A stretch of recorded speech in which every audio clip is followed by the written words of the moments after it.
Okay, so this is an interview I gave for the Perseus Arcane Academy about my work and about combining bioenergetics with spiritual mystical practices. I felt like they asked a lot of really good questions, no doubt from an AI digging into my work. So I thought I would also put it up on my YouTube channel. So all it is me reading out questions and then answering the questions. It's not edited. Here goes. Devaraj, my answers for the Perseus interview. Section 1, Personal Journey, Early Influences. You have a diverse background in therapy and spiritual practice. You trained in an intensive 4-year program at the University in Holland and spent 17 years living at Osho Lila in Dorset, where you led countless workshops. What initially drew you to body-based therapy and communities like Osho? And how did those formative experiences shape the approach you use in your work today? Well, what initially drew me to do therapy, basically, was just a sense in my late 30s that my life was pretty fucked up, that I'd kind of gravitated back to street level from squatting and being a dodgy character, living in London in all sorts of bad places and hanging out with like not really great people. And that if I didn't take some action, then my life wasn't going to get any better. In fact, it was going to get a great deal worse. And I'd had some kind of spiritual kundalini kind of experience when I was about 33 in Thailand, which I hadn't recognized as such because I didn't know anything about that stuff. But then about 5 years later, like towards the end of my 30s, I started to get interested in meditation and therapy and things like that.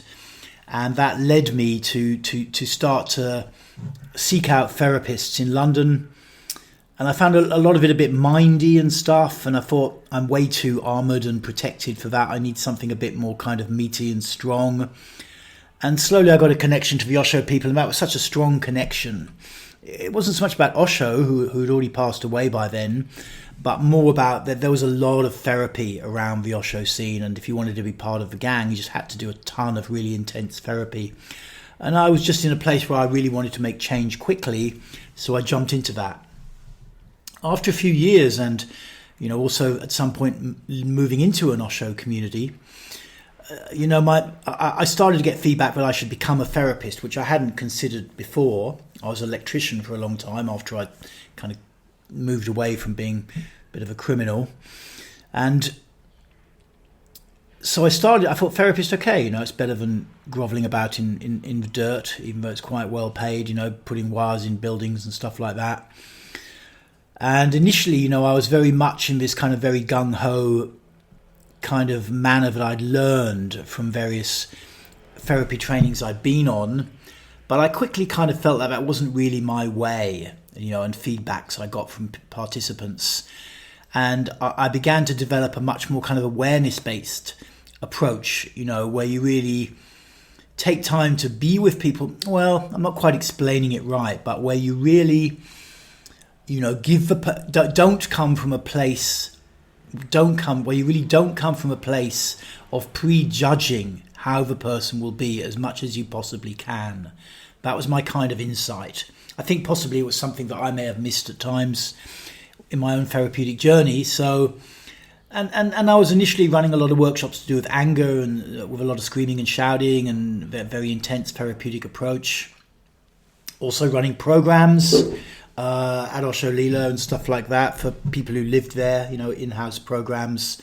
And slowly over a decade or so, it kind of crystallized into a very much based around bioenergetics, consent, bringing people on board, really not having prejudgments about people as much as I possibly could. And also training people, younger people, to lead this work. So that's how I would answer that question. Question number 2, Kabbalistic Insight Beginnings. Your book, Opening the Body with the Cube of Space, has roots in an insight you had while studying Kabbalah. You've described how during a Builders of the Atom initiation in London, you noticed 2 book-like shapes in the Cube of Space visualization, and later wrote a brief article about this discovery. Can you share that story? How did this early esoteric insight spark the idea of integrating the Cube of Space with your bioenergetic bodywork practice? Well, this kind of goes back to the same kind of period of my life, right at the end of the 90s, early noughties, where I'd had some kind of slight mystical experience, but hadn't really noticed it as such in Thailand. And then years later, I don't know, I got at some point quite a strong... I was also working with a drug called Ibogaine. I got quite into that stuff. I ran a website on Ibogaine for a long time. I had a kind of close relative who had drug problems, and I had my own issues as well, but he had quite severe ones, and I was helping him with giving him Ibogaine and stuff like that. I got super into Ibogaine, and it also seems to, I don't know, some of the times I when I was around the drug or giving it to people or taking it myself, it just seemed like I was tuning into some other kind of weird level of something deep inside, and the tarot keys in particular became kind of strong for me. Somehow I got a connection with this group, Builders of the Adytum, who at that time were kind of active in London. Their origins were like back in the 1920s in America, in LA, I think. And they, as well as doing like a correspondence course and meetups, where we'd kind of do some meditation and then go for a pint or pizza. Very nice people. There was also this thing called Proneos, where it was like ritual work, and I thought they invited me to join that one time, and whilst I was waiting upstairs to kind of be called down for the initiation, I just had this strong insight in forming in my mind of how the cube of space, which I've been working with, could be resolved into these two book-like shapes, by considering, I mean, you need to understand this stuff a little bit, but the angle, need to be familiar with it rather, the angle, the sort of direction of flow along each side, given of the 12 sides of the cube, given by the astrological relationship to the tarot keys, blah, blah. And then this insight, I wrote it up. No one was particularly excited about it, I think it's fair to say. But I kept it in mind somewhere. And then I got totally into therapy because I just needed that. It was much more intense for me than esoteric work. But I retained respect for the Kabbalistic stuff. And then many years later, around, I guess, 2022... I was actually trying to move. I'd been on the road as a digital nomad, and I'd left the community, split up with my girlfriend at the time, and I was on the road, and I was kind of living in Georgia, next to Turkey, and then I decided I wanted to check out a few other places. I went to Beirut, and Beirut, there was just like nothing to do socially, because the country's just, I love Beirut, I love Lebanon, but it's a fucking mess, everyone knows. So I ended up spending a lot of time on my own. I ended up one time just going to some meditation group where I had to go through like a massive military checkpoint, people pointing guns at me and shit just to get to this 1 hour meditation. But something in that kind of, it started to trigger this. I started to see, I'd started doing meditation 45 minutes a night because I just didn't have anything else to do. Usually I'm quite social. And somewhere in that, and then going back to Georgia for a little bit, I started to see like these kind of just old Kabbalistic images from the tree or the tarot keys or whatever coming back into my brain and me getting interested in them. And somewhere it gelled into this book a couple of years later where, this concept of opening the body with the cube of space, this cube of space glyph that you can build up around you, can apply, not just as like some kind of creating some kind of mystical macabre vehicle, but can also apply to like more normal therapeutic pursuits where you're just unlocking trapped libidinal energy within your system. So that book was like, it's not the first time anyone's drawn like this kind of bodywork, bioenergetic stuff with Kabbalah or mysticism. But, that was my own delving into that. Let's look. Question 3, bodywork and emotions. Before delving into the cube of space, you were known for bioenergetic workshops addressing issues like depression, anxiety, anger, and sexuality. What have you learned about the connection between these emotional issues and the body? Could you give an example of how working through the body, perhaps a specific exercise or breathing technique, helped someone break through an emotional block that talk therapy alone couldn't resolve? Well, yes, an image I often give is like a tree trunk diagram with 3 kind of circles, like an outer circle, one in the middle, and then an inner circle. And the outer circle is like the thinking mind. And then the middle circle is like intense emotionality. And then the inner kind of represents who you are when you've integrated that in a vast cauldron of inner emotionality. Something I realized from my own life and being in therapy groups and being in very intense therapy groups with a lot of screaming and shouting and not sleeping and super triggering structures was that everybody is sitting on a ton of feelings. Everybody. And we're all in certain degrees of kind of denial or forming our own relationship with this reality. And how that manifests in this tree trunk diagram is like a hardened layer between thinking and feeling. And for many people, if they just keep thinking and thinking and doing, they can keep all the feelings down, and they have this sense of being kind of socially functional, but it doesn't really feel very good to be alive. It's not exciting. You don't have large amounts of energy flowing through your system. So a lot of techniques, like a breathing technique is what you're talking about. Say you do some rebirthing, or you do maybe this belly breathing workout that I developed a while ago. And what it kind of does is allow you to break through into this hardened off layer of deep emotionality. Feelings come. You might feel rage. You might feel, intense emotional pain. Crying. These are the two real poles of repressed emotionality, which are rage on one side, anger, basically, and deep emotional pain on the other, crying. And then if you start to clear those, like they integrate into your system, and this is a long journey, it doesn't happen easily. It's a long journey. And if you start to clear those, then you just start to experience more love on the inside. You don't need so much to kind of cling on to other people or use this kind of always being on the hamster wheel of doing and thinking and doing and thinking. So you might do like a deep breathing technique, like a rebirthing technique, where you're simply over-ventilating your body from how you normally breathe. You lie down, maybe with your knees up or not, and you start to breathe more deeply, filling your chest and your belly, fully breathing in as much as you can, and breathing out as much as you can. And you focus on your breathing for 20 minutes. I've got free guided things on YouTube where you can do this.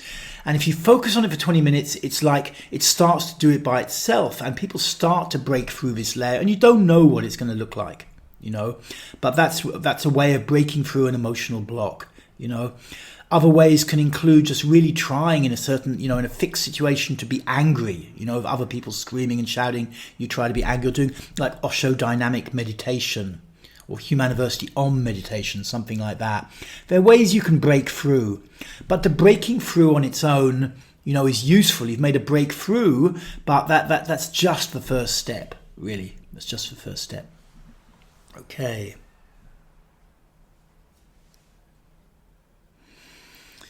Question 4. These are such good questions, I guess you got them from AI, but it's pretty cool. Question 4, blending esotericism with therapy. The cube of space is a little-known Kabbalistic glyph, and building a somatic therapy around it is quite unconventional.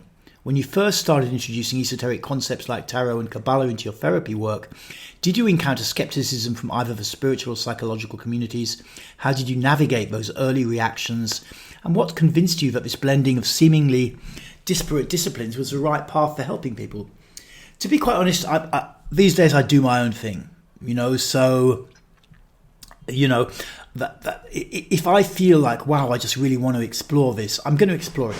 And I don't like shove it down people's throat. I just kind of like, I'm exploring this. If you want to come and explore it with me, come and check this out. Check this article, check this course, check this book, whatever, But yeah, they are a bit different. Other people have done this in the past. In fact, like one of the more famous Kabbalists, Francis Israel Regardie, who was like an assistant a while to Aleister Crowley, and famous in the Kabbalah scene, and that wrote many books. He was like a chiropractor or someone who knew Reiki and therapy back in the days, and that was his main job, but he did the esoteric stuff, was his writing stuff, and that was his kind of night job opposed to his day job, I think, as I understand it. So it's a bit unconventional, but there's kind of a crossover. There's been a few other people around, Chris Hyatt and that kind of thing, who crossed over with these two things, and it's like you're kind of doing whatever just to get a bit deeper into yourself. When I started doing therapy, it was like I consider myself the bottom of the pack, the bottom of the heap, low self-esteem, super blocked, masses of trauma from early life, and as far as I'm concerned, anything that could help was good. The problem with putting mysticism in is that it can drag you off, and then some people get into developing like a spiritual ego and trying to become a spiritual person, and then they get lost, but hopefully with some therapy in there as well, that keeps you more grounded and socially real. Hopefully this answers your question. Section 2, philosophy and vision. Mind versus body and healing. Bioenergetics is a radical body-based therapy that creates deep levels of psychological change without your mind needing to get involved, according to your book description. In a world used to talk therapy and mindfulness, why do you emphasize getting the analytical mind out of the way during healing? How does bypassing the mind help someone access deeper change? And what do you say to those who worry that intense physical emotional release might be overwhelming? Well, if you're very worried about doing this, I would just say don't do it. Basically, I don't believe in ramming these things down people's throats. I think this thing with consent is very important, and you feel like you're ready to give something a try. A lot of people come to me, they've done quite a lot of talk therapy, and I'm really not against talk therapy. There's nothing wrong with it. I think it's great. I happily, feel a need to share what's going on in my life regularly and have, I don't have to pay a therapist, but I have a lot of friends from when I was in therapy, and we share about what's happening on a deep level in our lives. So I really don't have a problem with talk therapy. And likewise mindfulness, which essentially is just really paying attention to what's going on. But what I offer is something a little bit different, where you don't necessarily need your mind, because your mind, in traditional psychotherapy, you might sit down and it's like, okay, tell me about your relationship with your mother when you were 2, and this happened, and how do you think this has affected you and your dad and whatever. And that's all okay, but basically you've got your mind, your thinking mind, as an intermediary between the kind of repressed emotions in the body and the repressed energy in the body, and it's an intermediary with the therapist, and with this kind of stuff like bioenergetics, you can get rid of the middleman. Basically, you can get rid of the middleman. If you want to, you can get up and just do some exercises, keep your breathing going, and start to work like this. You can do that. For some people, it really works. Some of those people are people who are scared of going to normal therapy, and are scared of talking about what's going on. And hopefully if they do some of this work and it works, they become less scared, because I think the talking part can be useful. For other people, it's too much. It's a bit too much. It's not what they need, not at this point of their journey, and the talk therapy or whatever they're doing is more appropriate for them. So, it's just like an option, and it's an option more people are coming to. I think with the rise of neurology and neuroscience, and psychology kind of being in a bit of a crisis, it's clear that the promise of psychology is more limited than what we kind of hoped. The other great thing with bio is often it's good for younger people in their 20s. Often at that age, you don't want to spend long periods of time introspecting about how your mum was when you were like, now that you're 21, you've just escaped from your parents. You don't want to go back into that stuff. And something like bio can really help. So that's what I would say. Question 6, authenticity and radical perspective. Your bio describes you as having a radical perspective on psychology and authenticity. What does authenticity mean to you in the context of personal growth and therapy? In your experience, how do body-based practices help people peel away social conditioning or masks to discover a more authentic self? Can you share any core principles that make your perspective on psychology radical compared to mainstream approaches? The bottom line with my approach is the more you can feel your body, the more authentic and grounded you will be. Because what happens when trauma comes in, or the nervous system comes in and shuts off feeling, and shuts down breathing, and the muscles around your throat lock up, maybe your diaphragm locks up and becomes hardened over time. What happens in that experience is that emotions and feelings are trapped away, and that your sense of a body comes down, is reduced. So from maybe the point when you were born, if you could measure it, you have this very powerful wave-like experience of just your body, this huge energetic wave inside. A few years down the line, and that's vastly reduced. And so all we're really trying to do is expand that. Expand, because your sensation of a body is you alone. It's not anybody else's. You know, you could maybe make a story about it so someone else could relate to it. But your experience of your body, the sensation of it, just for pure sensation without description, is hugely important in this kind of therapy. And particularly stuff like feeling your back, your lower back, feeling your heart, feeling your belly. You know, these somatic centers or areas of the body often shut down. They're shut down by our nervous system in early childhood and as a mechanism to protect us. And unless we take action or some kind of crisis happens that opens those things up, you know, slowly life becomes a bit kind of ever diminishing circles. Okay. Honouring tradition, embracing change. Question 7. You've stated that your mission is to maintain, develop and reinterpret the traditions of body-based therapy in the 21st century. Which traditional teachings, for example, Wilhelm Reich's orgone work or Osho's dynamic meditations, do you feel are most important to carry forward? And in what ways are you reinterpreting or updating these body-centered therapies for the needs of today's practitioners? Well, I think Reich's work is very important. It was also controversial. You know, he was the first guy to bring like the body into psychology. You know, he was a student of Freud. He was one of the kind of hotshot, high-flying students back in the 20s, and then they kind of started fighting a little bit about Freud's death drive, Thanatos and all of that. And he got kind of marginalized and the war came along, blah, blah, blah. I mean, I'm not a huge proponent of Reich's orgone work.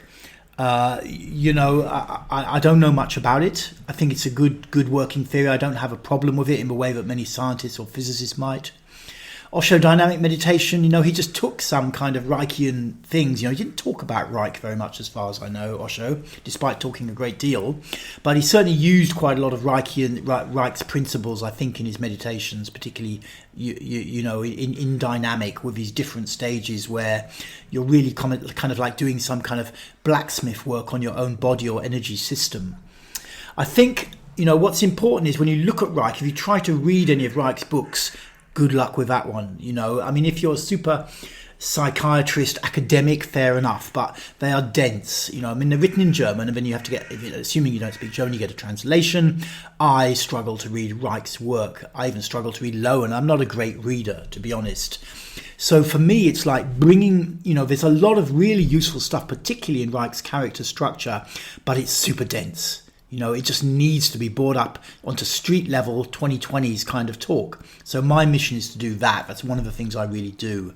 You know, what it really, you know, instead of these complex abstract descriptions of the schizoid or the masochist or whatever, it's like, no, these guys are doing this, you know, that's leaving pattern, we call it now. Their nervous system is calibrated. When any kind of trigger comes in from the outside, it takes their awareness up into the mind, and we don't call them masochists anymore, they're endurers now, you know. Age 2, their dad shouted at them or something and they just shut down hard, you know, and now they're just staggering through life and grumbling and complaining all the time, you know, but they're sitting on all this energy because their nervous system has shut them down. So I just take a lot of these old concepts, you know, which I imagine like some 23-year-old trying to understand this stuff, and they look at it and they're like, God, who can read this stuff, you know? So I just try and make it accessible to today's world in terms of the language. Question 8, embodiment as a spiritual path. Many spiritual paths focus on transcending the body, yet your work insists on opening the body as a route to growth. You even suggest that doing so removes energetic blocks, allowing greater energy to flow, and can improve the flow of intuitive insight from other dimensions. How do you conceptualize spiritual evolution or enlightenment from a bodily perspective? Have you found that embodied practices can achieve the deep insight and transformation that more aesthetic or purely mental practices aim for, perhaps in a more grounded way? Yes, I think the body is super important. I think there's been a huge tendency in many spiritual schools to ignore the body completely and get very focused on the mind, you know, and if you look at a lot of traditional spiritual work, it's about crystals and chakras and colours and dimensions and blah, blah, nothing wrong with that. But simply feeling your body more and more and more, it becomes at some point like an oceanic kind of thing. It's like you're connected to some vast ocean, you know, that's a spiritual experience, you know, and it allows some kind of insights to flow from God knows where, frankly, but that can be very, very useful in terms of your own personal development. So, it's not an aesthetic pathway, and I don't believe in this kind of, this pathway is wrong and you shouldn't do that, and this pathway is right and you should do that. I hate that stuff, to be quite honest. I think it's really unnecessary. The main thing for anyone who's interested in this stuff, or who considers them to be a seeker, is to find what works for you. That's what you need. So for some people, being super aesthetic or Buddhist or whatever could be really, really useful. For others, they just need to be in a ton of social situations, chasing after lovers or whatever, just to get a ton of feedback, or just see themselves in social situations. There's all sorts of ways that you can develop awareness. What I would also say, in addition to expanding the sense of the body, is develop self-awareness. A lot of people get into meditation or spirituality because they want to be serene. They want serenity. They want peace. They want inner peace. That's not a very good idea to get in. We all do that stuff. But it's not a good idea, in my opinion. It's not a good motivation. A much better motivation is that you want to understand yourself. You want to know yourself. Somatic practices and techniques. 1.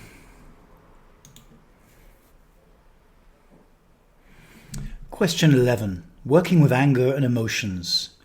You even hold a diploma in anger management. Yes, your approach often encourages people to fully express emotions like anger rather than suppress them. How do you safely facilitate the release of intense emotions in a group setting? For example, when someone taps into buried rage or grief during a bioenergetic exercise, what guidance or safeguards do you provide? And what changes have you observed in clients after they've let out something big? Do they report feeling relief, insight, maybe a new sense of freedom? I mean, the thing with anger, I used to really, really focus on anger before I got more into just pure bioenergetics, and then you'd work a lot. People would be face to face, like a meter apart, just shouting at each other, and with the, license to just project their negative emotions on the other person, and this is quite a powerful release. But I mean, the thing I found is that, time has changed and society has changed, and actually it's a bit much for a lot of people these days. It's a bit much, it's kind of a shame. A lot of very deep therapeutic process work has kind of disappeared, particularly the more confrontational stuff over the last couple of decades, and particularly since social media came out, which kind of prioritize stuff which looks nicer on pictures, But essentially, when you say when does someone taps into buried rage or grief during a bioenergetic exercise, there are some exercises which tend to bring up a bit more emotionality, and when you work in a group, the energy is more intense because there's a whole group of people doing it, and also because there are either overt or covert dynamics between the people. It's just natural as social beings. But I've never really had a big problem, in the sense that I just keep a very close eye on people and create a space which I work hard to create the space safe, because generally, as long as people can say if something's a bit much, or if it's too much for them right at this time, I let them step out or just stay in the room and breathe and feel their body. If it's something very, very extreme, usually in bioenergetics, it's not that extreme. Generally, when you get into it, it takes the lid off in a more gentle manner. One of the things with working with anger is that for the average kind of person who's interested in therapy, they will often have the belief that they have huge levels of buried anger, and at some point, they're just going to go crazy, and this is a kind of standard fear that we have. We do have huge levels of extreme emotions, but for most people who don't have a significant psychiatric history, like, something like schizophrenia, bipolar, or history of psychotic episodes, for example, they are generally okay to do things like bioenergetics, because your ego naturally regulates how much stuff comes out. It just does it. So generally, it's going kind of slow and deep. But at the same time, of course, especially if you're working on your own, there will be times when it's super challenging, where you can just feel like you're much more angry than usual. I get people to reach out to me, and the thing is to remember to feel your body, because that's within the sense of the body is where processing is happening at the deepest level. So keep feeling your body. Also, if you're really getting angry in situations at work or around your partner or whatever, and you feel like you've kind of overstep the mark, be happy to go back and explain and apologize and that kind of thing. As to what changes observed in clients, generally, sometimes there's bursts when stuff really moves, often at the beginning, something huge moves and the person gets massively into bio, and they just feel like, usually you'll feel more open or more grounded. Pretty much every human on the planet wants to be more open or grounded, though they might not admit this to themselves. But my experience, when you just feel more present on the earth, and when you feel like you can be more open around other people, life just becomes, moment by moment, much more exciting. It's just, who is this person that I'm meeting? Instead of a lot of judgments and control, it's just everyone somewhere wants to be more open and more grounded. The groundedness gives you the sense that you can put up boundaries if you need to, which means that you feel more safe to open to life, to open to people, basically. So, those it's like not so much like some kind of war zone thing, I would say, in my approach of working with this stuff. I know workshop leaders and I know techniques that will take you into your inner war zone, but I don't find it always so useful, to be honest. I don't find it so useful personally, not these days.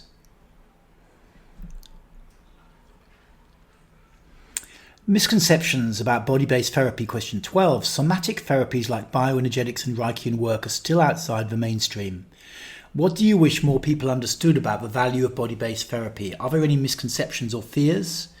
E.g., isn't this just screaming and yelling, or do I have to relive trauma that you often encounter, and how do you address them? In convincing skeptics, what evidence or experiences do you point to that highlight how working with the body can lead to genuine psychological and spiritual well-being? I think what I would say is, like, if someone's really skeptical, just don't come, It's okay, I don't feel like it's when I was younger, I was like, super bullish, kind of apostolic about these kinds of therapies, and just everyone should do them, but I'm totally not like that now, It's like, this stuff is there if you want to give it a try, and that's the way to know. Someone could be skeptical and say, well, how's it going to help me to lean over and keep breathing deeply in that body position? And it's like, I could go on a long explanation about what might happen, but it would probably be a lot easier just for you to give it a try and just see later if you feel better, And I think even, skeptical people probably, you can be skeptical, but then you probably won't come to therapy. There's probably something that, you're struggling with. And if you're struggling with something, for some people, they realize, okay, maybe I have to, I'm super skeptical about therapy, but I'm struggling with this. Maybe the therapy will help. I'll just give it a go. And if you've paid to do a workshop, there's not much point sitting on the sidelines just being skeptical the whole time. You have to just try and give it a go. So I don't often come across skeptics. I'm sure there are skeptics. Isn't this just screaming and yelling? I don't even do much screaming and yelling in workshops. In longer workshops, it might be a little bit. So I don't really do that stuff anymore. Occasionally, it's relevant, or it's just where the group's at. I just feel it's needed, and it's going to move some stuff, but mostly not. Do I have to relive trauma? It's complex. You have to be open to feel what's there, but that doesn't necessarily mean you have to relive trauma. With people who are really just don't want to feel, that attitude is not going to help. You have to be kind of open to what's there, but no one really knows what's there. We have all these ideas about what's hidden away in the cupboard, and it's not our fault. It's like the nervous system has just buried it down, and then it's become armored into our system, or it's become a dead zone within our body. But the bottom line is you have to be kind of open to it and just keep feeling your body, and then stuff will process. Basically, it doesn't have to be a war zone. It takes a while and you have to get into it, but it doesn't have to be a massive war zone. Let's look at the next section.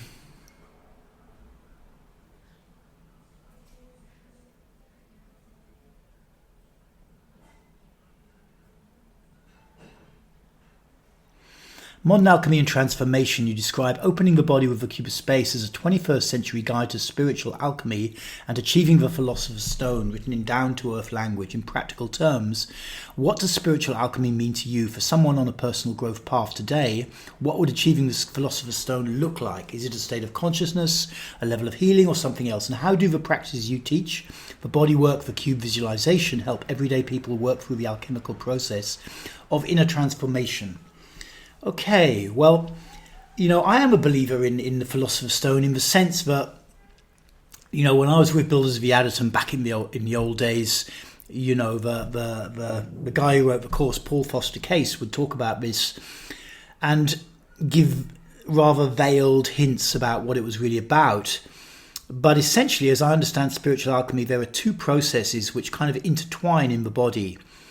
One is like the kind of classic Kundalini awakening process, which may happen as a kind of explosion in your head, or if you're lucky, your heart, but it's quite often something much more gentle, that goes on with people, where gradual change happens. And what's believed is, some kind of energy that we can't necessarily measure moves from the base or the belly up a base of your spine or belly, up the body in certain ways through certain channels that are there, and it starts to clear out blocks, and we get attracted to doing spiritual things or going to therapy and that kind of stuff. The other aspect is light, that in many of the old alchemical textbooks, it's all veiled language because of the Inquisition and just the way things were in those days. It's a lot to do with light, as in sunlight, and how your body can process sunlight. Basically, that there is like a way that sunlight, instead of, because we consume sunlight when we eat food, particularly food which grows above ground, vegetables and stuff like that. We consume sunlight, but then it passes out of our body. But in some of these Kabbalah schools, it's quite secretive stuff, but they fundamentally believe that you can program the body to start to reprocess that light so that it moves into your bloodstream and starts to fill you with light. It literally starts to illuminate you. And that, I would say, is where this term Illuminati or illumination comes from, this idea that you can illuminate your body. And that this is undertaken by basically using symbol sets. I talk about this a lot in this book. 22 symbols of tarot keys, or various different symbols, Hebrew letters, or the astrological signs combined with the elements and combined with the planets, and these symbol sets, when you work with them constantly, like in this Cube of Space book, they're like downloading a program, like you would if you wanted to put Uber on your phone or eBay. You download it from the App Store, and then you run the program, and it runs, and then you can buy stuff online or get a cab. So essentially, the same thing is happening with these symbol sets. You download them by just working with them, looking at them, thinking about them, understanding their symbolic meaning and how they refer to stuff going on around you in your day-to-day life. That's downloading them into your body, into your deep unconscious. And they start to run this program relating to Kundalini and relating to light, basically. That's how it might sound a bit esoteric and out there. That's how I see it. Okay.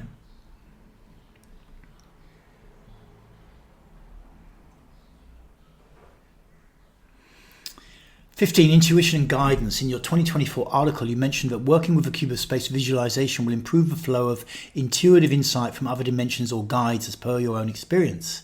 That's a fascinating claim. Can you elaborate on it? Do you mean that by clearing bodily and energetic blockages, people become more receptive to intuition or spiritual guidance? Have you witnessed any striking examples of students gaining profound insights, visions, or guidance after engaging in these Cube of Space meditations with body opening? It's based on my own experience, basically, that I've certainly had phases in my life and times when I took certain things on, like doing a lot of group room work, where I felt like I was really in touch with some kind of intuitive thing. I'm walking around the group room with 20 people doing exercises, and like that guy over there just push him a little bit harder, encourage him to stay really present. That guy over there, she's fine, he's fine, just leave him alone, even though he looks like he needs something. These little intuitive kind of, not really words, but just intuitive guidance. It's something you can't really put your foot on. I don't get it when I go down the shops or something, and I don't get a little voice saying, "Oh, that shirt would look really good on you" or something. But there definitely is something, and putting yourself in a place where somewhere your activity is needed on a deeper level. You get some kind of support. This is kind of how it works. That's how I see it.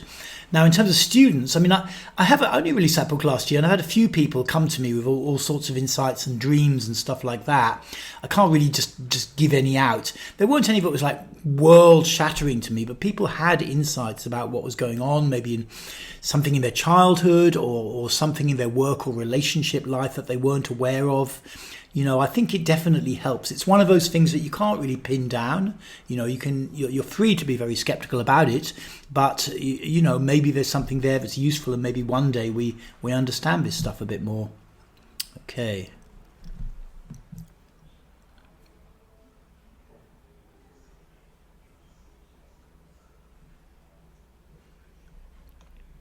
Okay.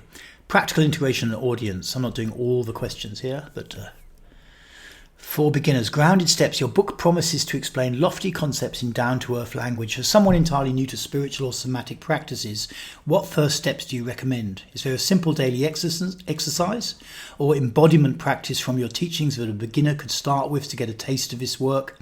Essentially, how do you help newcomers overcome any intimidation around words like Kabbalah or bioenergetics and just begin experiencing the benefits of being more in their body? I guess I don't try to convince people. So most people that come to me, they kind of want to do this work, So, I don't sell really. If someone books a call with me, a free call, and they want me to work with them, but I feel like it's not appropriate, I'll just find a considerate way to explain that and maybe suggest something they could do. I make enough money that I don't need to kind of sell. So I'm kind of in that position, which is a bit luxurious, I guess, partly through being ancient, I suppose. But what I say to people who really want to get into bioenergetics is do the bow and arch daily for 3 months.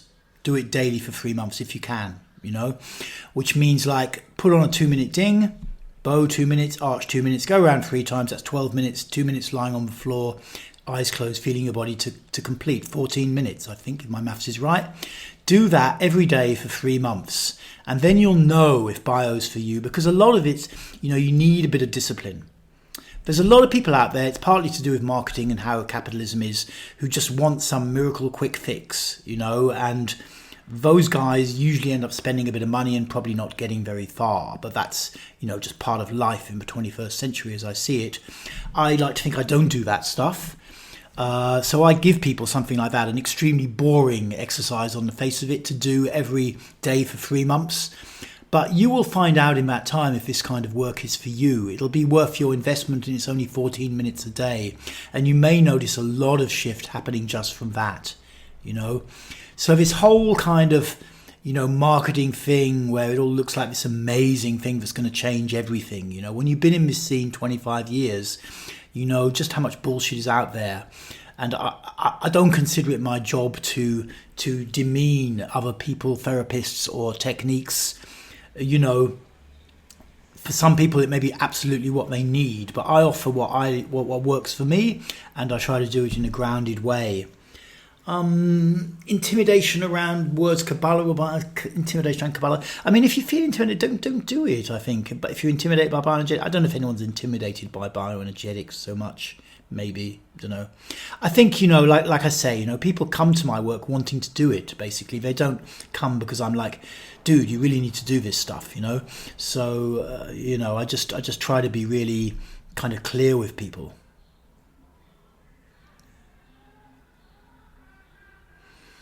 Integrating workshops into daily life. People often have this is question 18. People often have life-changing experiences in a retreat or workshop, but then struggle to integrate those insights back into daily life. How do you suggest participants carry the openness and awareness they cultivated in a bioenergetic session or a deep cube meditation into their daily routines? Do you encourage any particular daily rituals, journaling or body practices to help make the transformation stick? Perhaps you could share how you personally ground yourself or stay embodied amid the day-to-day demands of life. I mean, personally, I will do bio every morning. I just, at some point, kind of train myself to do it. I'm a big fan, though I haven't read it for a long time, of that book, James Clear, Atomic Habits. I think that's an awesome book. You know, it's just like, if you want real change in your life, develop better habits and develop them rationally in a tangible way that you're not just suddenly, I'm going to do 2 hours of this every day and you know you're going to give up within a week. You know, look what's practical and develop better habits. And after a while, you know, they just stick. You know, you just get into them.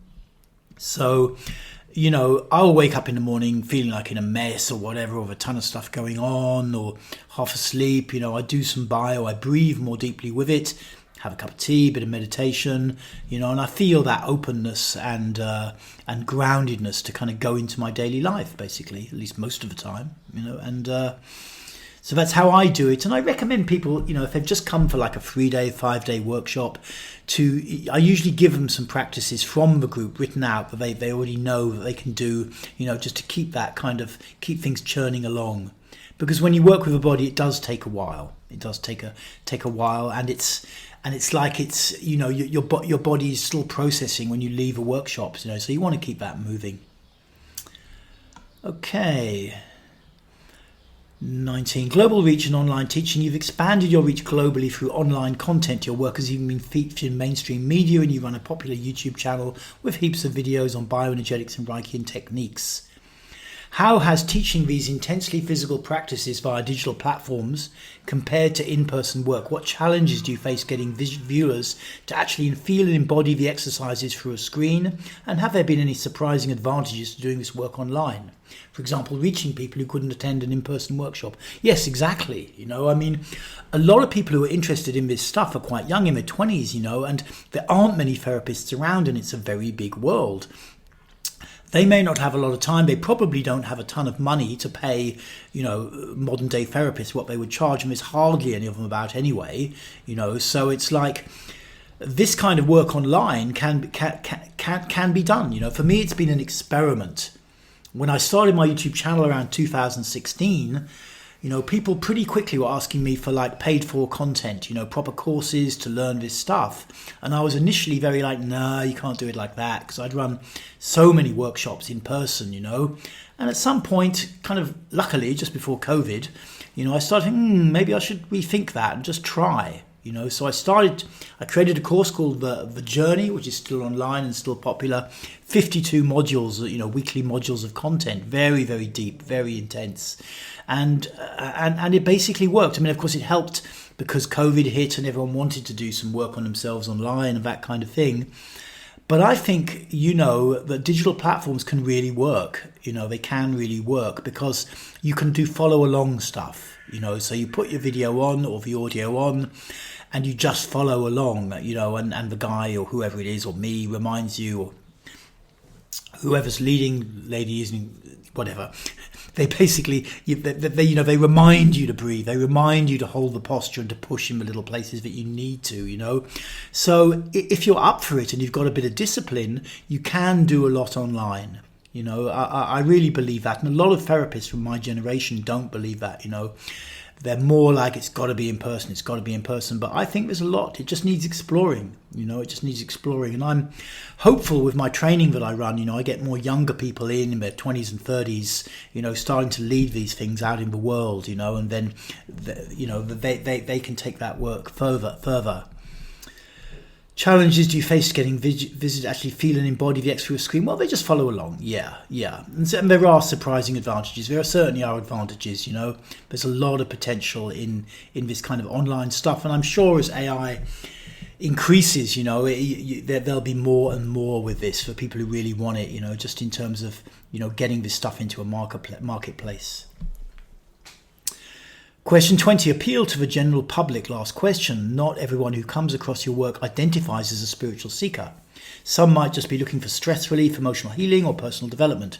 Can someone engage with your techniques purely as a therapeutic or wellness practice without adopting all the esoteric language? What do you hope a person from the general public takes away from opening the body with a cube of space in your workshops? In an ideal world, how would practices of embodiment and energy awareness be integrated in ordinary people's lives for greater well-being? Well, initially I was writing books just on bioenergetics, so it's just therapy for people who are struggling, got stress relief, or they've, been doing psychotherapy and they want to augment it with something, they want to feel their body more, personal development. They're looking for that stuff. Probably you'd only get, the Opening the Body with a Cube of Space book came along only last year, some 5 years after I started writing other bioenergetics books. So probably that one would only pique people's interest if they're already a bit into esoteric stuff. That would be my anticipation, to be honest. But I think, the regular bio workshops and books that I've written, and courses that I have or YouTube videos, they're really not esoteric. It's very much about who you are as a social being and, clearing stuff out of your system and starting to understand on a deep experiential level, personal deep experiential level, developing that understanding of how your body kind of functions energetically, internally as a sensation, So I think that's what I would say about that. Okay, cool. I've talked quite a lot in this thing, so hopefully this is useful. And thank you so much for inviting me onto Perseus. Bye for now.